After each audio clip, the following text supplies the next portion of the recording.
حضرت معاویہ صحابی ہیں، کاتب وحی ہیں،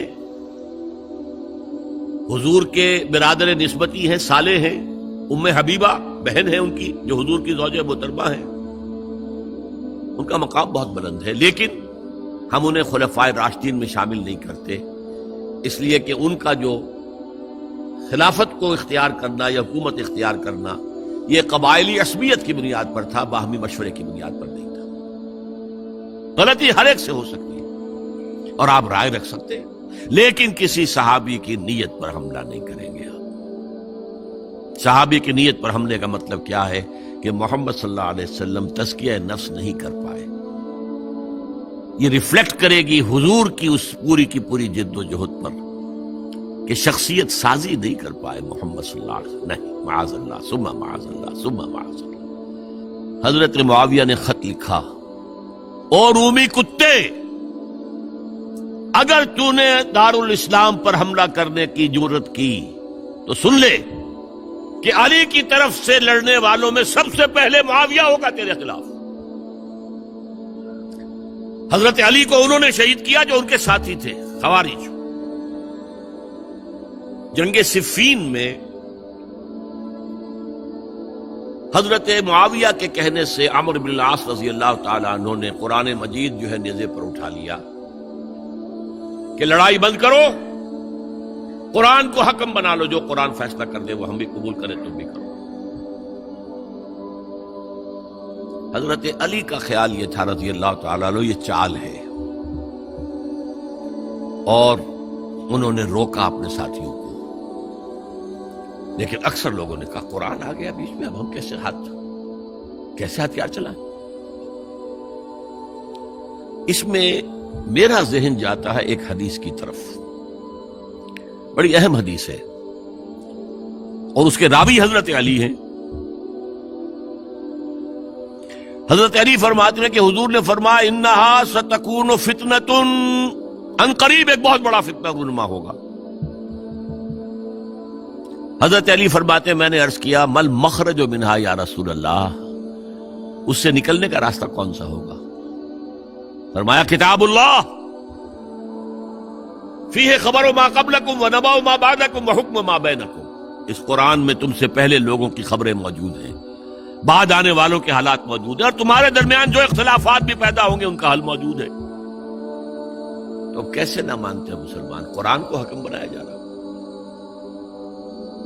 بہرحال اس کے نتیجے میں جو بھی ہوا ہے یہ اب تاریخ کا معاملہ ہے، میں اس کی تفصیل میں نہیں جانا چاہتا، مسئلہ حل نہیں ہو سکا، لیکن حضرت علی کی خلافت جو ہے ان کے ہاتھ پر بیعت ہو گئی تھی، وہ چلی، لیکن 4.5 برس سوائے خانہ جنگی کے اور کچھ نہیں ہوا۔ وہ جو قافلہ آگے چل رہا تھا سیل رواں، وہ 1 انچ بھی آگے نہیں بڑھا۔ البتہ قیصر روم نے جب دیکھا یہ تو آپس میں لڑ رہے ہیں، اب موقع ہے میں حملہ کروں، چونکہ وہاں قریب ترین تو حضرت امیر معاویہ بیٹھے ہوئے تھے نا، شام میں، شام سے ملحق تھا نا آگے قیصر۔ حضرت معاویہ نے خط لکھا، اور رومی کتے، اگر تو نے دارالاسلام پر حملہ کرنے کی جرت کی تو سن لے کہ علی کی طرف سے لڑنے والوں میں سب سے پہلے معاویہ ہوگا تیرے خلاف، لہذا اس نے جرت نہیں کی۔ بہرحال حضرت علی کو شہید کرنے والے تھے ایکسٹریمسٹ جو خود ان کے اپنے ساتھیوں میں سے تھے۔ انہوں نے کہا وہ کہاں حکم کیوں مانا؟ ان الحکم الا للہ، اللہ کے سوا کسی کا حکم نہیں، قرآن حکم نہیں ہے، کیوں مانا تم نے؟ اور اگر مانا تھا تو اب حکم کے بعد کیوں نہیں مانتے؟ چھوڑ دو خلافت۔ بہرحال یہ کہلاتے ہیں خوارج، جنہوں نے بغاوت کی ہے حضرت علی کے ساتھیوں میں سے۔ ان میں سے 3 نے بیٹھ کے طے کیا، یہ 3 جو در حقیقت بڑے شخص ہیں، یہ اس وقت امت جو ہے ان کی وجہ سے اس مشکل میں پڑی، ان تینوں کو قتل کر دو۔ فلاں دن صبح فجر کی نماز کے وقت ایک شخص وہاں جائے گا، ایک شخص وہاں جائے گا، ایک شخص وہاں جائے گا، اور فجر کی نماز میں قتل کر دو۔ ابن ملجم آیا حضرت علی پر وار کیا، وار کاری ثابت ہوا۔ باقی دو حضرت معاویہ اور حضرت عمرو بن العاص، ان میں سے ایک تو اس روز فجر میں آئے نہیں کسی وجہ سے، اور دوسرے پر جو وار پڑا وہ اوچھا وار تھا، وہ کھاری وار نہیں تھا۔ حضرت علی شہید ہوئے۔ اس کے بعد حضرت حسن کی خلافت ہوئی 6 مہینے، لیکن اب جب جنگ کا معاملہ ہوا تو حضرت حسن نے دستبرداری اختیار کر لی، حضرت معاویہ کو تسلیم کر لیا خلیفہ۔ حضرت معاویہ صحابی ہیں، کاتب وحی ہیں، حضور کے برادر نسبتی ہیں، صالح ہیں، ام حبیبہ بہن ہے ان کی جو حضور کی زوجہ محترمہ ہے، ان کا مقام بہت بلند ہے، لیکن ہم انہیں خلفائے راشدین میں شامل نہیں کرتے، اس لیے کہ ان کا جو خلافت کو اختیار کرنا یا حکومت اختیار کرنا یہ قبائلی عصبیت کی بنیاد پر تھا، باہمی مشورے کی بنیاد پر نہیں تھا۔ لیکن 20 سال تک ان کا دور حکومت ہے اور کوئی خونریزی نہیں، کوئی غارت گری نہیں، کوئی اختلاف نہیں، کوئی بغاوت نہیں، کوئی جھگڑا نہیں۔ مدبر اس درجے کے تھے۔ اب آئیے آخری سٹیج آئی، حضرت معاویہ کو مشورہ دیا گیا۔ مغیرہ ابن شعبہ ایک بزرگ صحابی تھے کہ دیکھیے جناب امیر، مسلمانوں میں اختلاف ہوا، 4.5 سال 5 سال خانہ جنگی رہی، اب اگر پھر معاملہ آپ کے انتقال کے بعد ایسے ہی چھوٹ گیا تو اختلافات ہوں گے، جھگڑے ہوں گے، مختلف دعوے دار سامنے آئیں گے، جنگیں ہوں گی، پھر دوبارہ جو ہے فساد ہو جائے گا۔ آپ کسی کو نامزد کر دیجیے، اور پھر مشورہ دیا اپنے بیٹے یزید کو نامزد کر دیجیے۔ حضرت معاویہ ریلیکٹنٹ رہے، لیکن اس کے بعد انہوں نے مان لیا اور فیصلہ کر لیا۔ یہاں میں چاہتا ہوں کہ بات سمجھ لیں اچھی طرح، اس معاملے میں اگر آپ حضرت معاویہ کی نیت پر شک کریں گے تو مجھے آپ کے ایمان پر شک ہو جائے گا۔ نیت پر نہیں، غلطی ہو سکتی ہے، صحابی ہیں، نیت غلط نہیں تھی، نیت کیا تھی؟ اور میں سمجھتا ہوں 100% درست تھی کہ اب اتنا پانی گزر چکا ہے پل کے نیچے سے وقت کے دریا میں کہ بارے صحابہ سب رخصت ہو چکے، اب اکثریت 9 مسلموں کی ہے، عصبیتیں بھی ہیں، قبائلی عصبیتیں ختم تو نہیں ہوئی، لہذا جب تک کوئی قبائلی عصبیت پیچھے نہیں ہوگی حکومت کے، حکومت نہیں چل سکے گی۔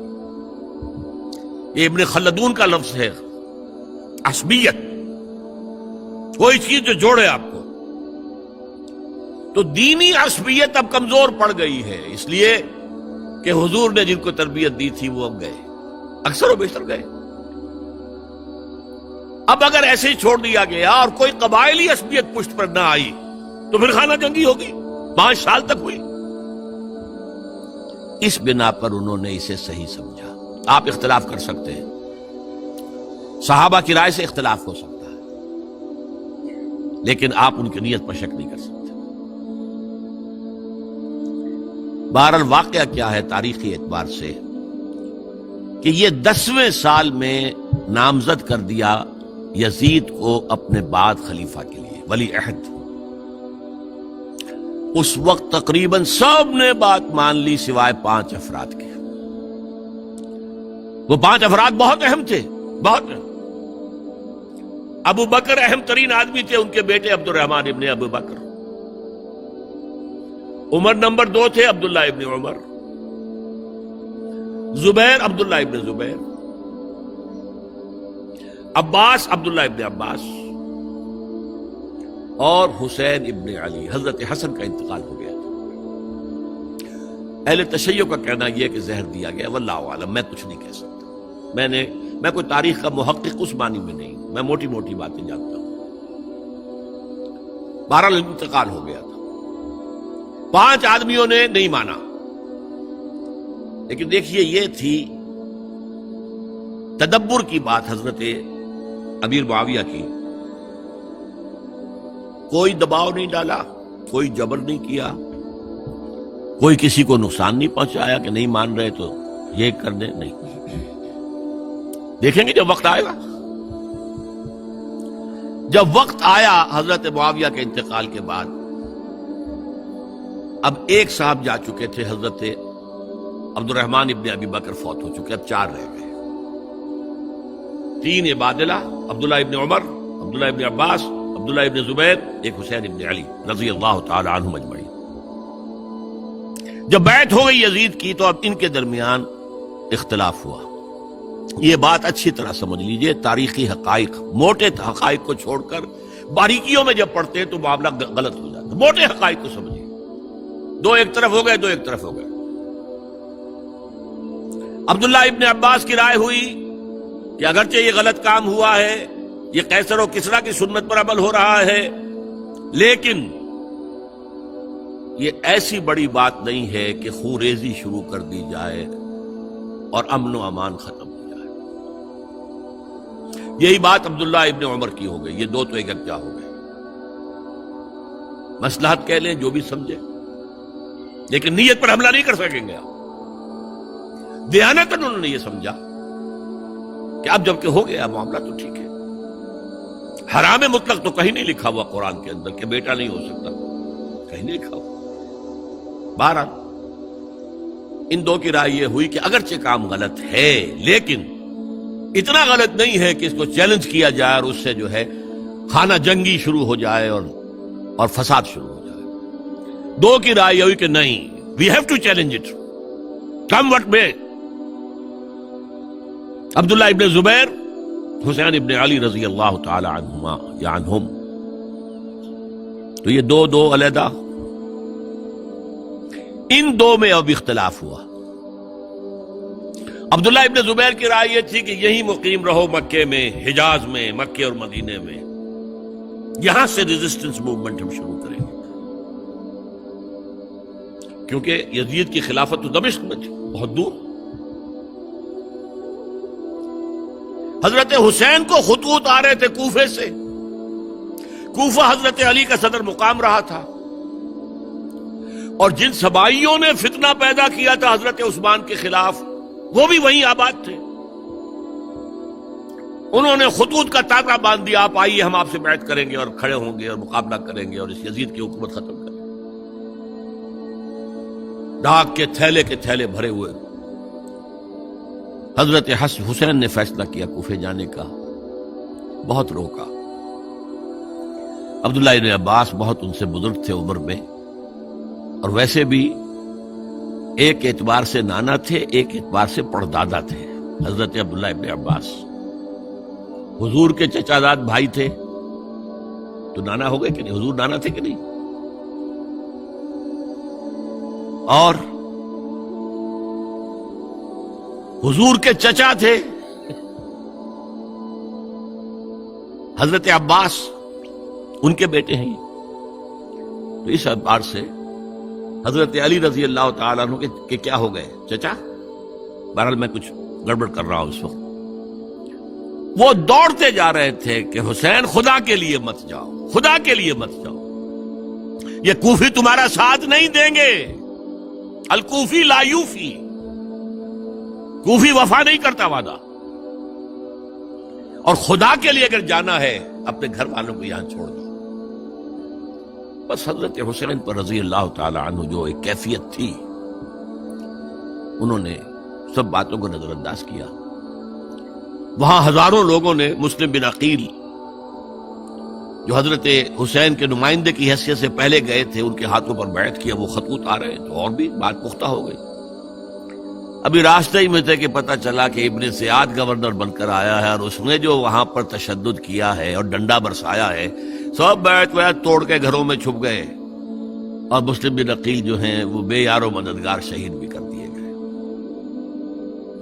حضرت حسین نے ارادہ کیا کہ واپس ہو جائے مدینے کی طرف۔ اب مسلم بن عقیل کے بیٹے جو ہیں، وہ عرب کی ایک غیرت ہے، ایک آنر جسے آج کل کہتے ہیں، ہم اپنے باپ کا بدلہ لیے بغیر نہیں جائیں گے۔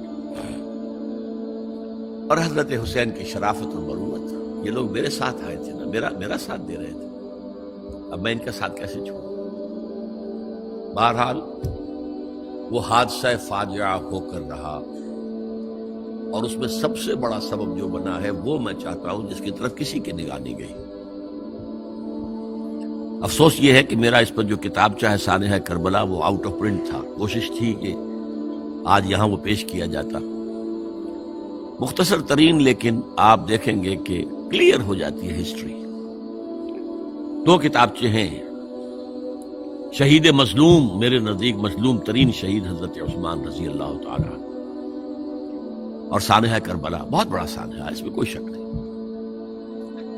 حضرت حسین کے صبر اور مثابرت اور استقلال اور شجاعت یہ مثالی ہیں تاریخ کے اندر۔ اپنے سامنے جو ہے اپنے ایک ایک کر کے چراغ گل ہو رہے ہیں، خاندان سارا ختم ہو رہا ہے، شیر خوار بچے شہید ہو رہے ہیں۔ وہ تو ایک بچہ بیمار تھا، حضرت علی بن حسین زین العابدین رحمت اللہ علیہ، وہ بچا ہے۔ لیکن اصل میں شرافت اور مروت جو ہے وہ بسا اوقات اپنی شرافت کی وجہ سے مار کھا جاتی ہے۔ حضرت حسین سے میرے نزدیک یہ ایک اسٹریٹجک مسٹیک ہوئی کہ جب کوفیوں کا لشکر سامنے تھا تو وہاں کھڑے ہو کر ایک ایک کا نام لے گا، فلاں ابن فلاں، کیا تم نے مجھے خط نہیں لکھا تھا؟ اے فلاں ابن فلاں، کیا تم نے مجھے خط نہیں لکھا تھا؟ سب کے راز فاش کر رہے ہیں، اور دیکھو یہ میرے پاس یہ تھیلے بھرے ہوئے تمہارے خطوں کے موجود ہیں، تم نے مجھے بلایا اور میں آیا۔ یہ بات تھی جس کی بنا پر اب ان کے لیے کوئی چارہ نہیں تھا کہ انہیں شہید کر دیں، ورنہ تو یہ ہمارا بھانڈا پھوڑ دیں گے جا کر یزید کے پاس، تو ہماری کھالیں کھنچ جائیں گی۔ یہی وجہ ہے کہ حضرت حسین نے 3 آفرز کی، مجھے واپس مدینے جانے دو، نہیں، مجھے یزید کے پاس جانے دو، نہیں، مجھے کہیں اسلامی سرحد پر بھیج دو، میں وہاں پر کافروں سے جنگ کرتے ہوئے زندگی ختم کر لوں گا، نہیں، ہیئر اینڈ ناؤ بیٹھ کرو۔ یہ حضرت حسین کی شرافت، غیرت، حمیت، مروت اس کے خلاف تھا، لہذا انہیں شہید کیا گیا، اور پھر خیموں کو آگ لگائی گئی۔ یہ نوٹ کیجئے کیوں لگائی گئی۔ اگر تو یہ غصے اور انتقام میں اور وینجینس میں ہوتا تو حضرت علی بن حسین زین العابدین کو بھی شہید کرنا چاہیے تھا، نہیں کیا۔ اگر یہ اس طرح کا معاملہ ہوتا تو خواتین کی بے حرمتی ہوتی، نہیں ہوئی۔ یہ خیمے کیوں جلائے؟ تاکہ وہ جو ایویڈنس ہے وہ ختم ہو جائے، ہمارے خلاف یہ جو ڈاکومنٹری پروف لیے پھر رہے ہیں، خیمے جلیں گے اور یہ تھیلے بھی جل جائیں گے اور یہ خود بھی جل جائیں گے اور ہم بچ جائیں گے۔ یہ ہے میرا تجزیہ۔ بہرحال اس میں کوئی شک نہیں کہ تاریخ انسانی کے عظیم حوادث میں سے وہ ہے، اور میرے نزدیک حضرت حسین رضی اللہ تعالیٰ عنہ کا اختلاف کر سکتا ہے، جو چاہے کرے، حضرت حسین سے اختلاف کرے اور اتفاق کرے حضرت عبداللہ ابن عمر، عبداللہ ابن عباس کے ساتھ، تب بھی ٹھیک ہے، اور اگر حضرت عبداللہ ابن عباس اور عبداللہ ابن عمر سے اتفاق کرے اور حضرت حسین ان سے اختلاف کرے، تب بھی شک ہے۔ معصوم کوئی نہیں، ہمارے نزدیک معصومیت خاصہ نبوت ہے، نبوت ختم ہوئی حضور پر، معصومیت ختم ہوئی، غلطی ہر ایک سے ہو سکتی ہے اور آپ رائے رکھ سکتے ہیں، لیکن کسی صحابی کی نیت پر حملہ نہیں کریں گے۔ صحابی کی نیت پر حملے کا مطلب کیا ہے کہ محمد صلی اللہ علیہ وسلم تزکیہ نفس نہیں کر پائے، یہ ریفلیکٹ کرے گی حضور کی اس پوری کی پوری جد و جہد پر کہ شخصیت سازی نہیں کر پائے محمد صلی اللہ علیہ وسلم، نہیں، معاذ اللہ ثم معاذ اللہ ثم معاذ اللہ۔ بہرحال یہ ہے تاریخ کے اعتبار سے ہمارے ہاں جو عظیم ترین ذی الحج کے مہینے میں حضرت عثمان شہید ہوئے تھے۔ 28 ذی الحج کو حضرت عمر پر حملہ ہوا تھا، 1 محرم کو ان کی شہادت ہوئی تھی، 10 محرم کو یہ سانحہ کربلا پیش آیا تھا۔ یہ ہماری اس ابتدائی تاریخ کے اہم لینڈ مارکس سے جنہیں ہم شہادت کے نام سے جانتے ہیں. حضرت حسین کو یاد کر لیں، حضرت عثمان کو یاد کر لیں، ان کے لیے کوئی رنج اور غم کا اظہار کر لیں، اس سے کچھ حاصل نہیں ہے. حاصل تو یہ ہے کہ شہادت علی الناس کی تیاری کیجئے. اپنی ذاتی زندگی میں آج سے گواہی دیجئے اللہ کے بندے ہونے کی، اپنے عمل میں، اپنے قول میں، اور کوشش کیجئے کہ مل جل کر اس ملک کے اندر وہ نظام برپا کریں کہ جو شہادت علی الناس، دین حق کے ایک کامل نمونے کے طور پر دنیا پر حجت قائم کر دے کہ دیکھ لو اپنی آنکھوں سے، یہ ہے وہ دین حق جو محمد لے کر آئے تھے. اللہ تعالیٰ مجھے اور آپ کو اس کی توفیق عطا فرمائے.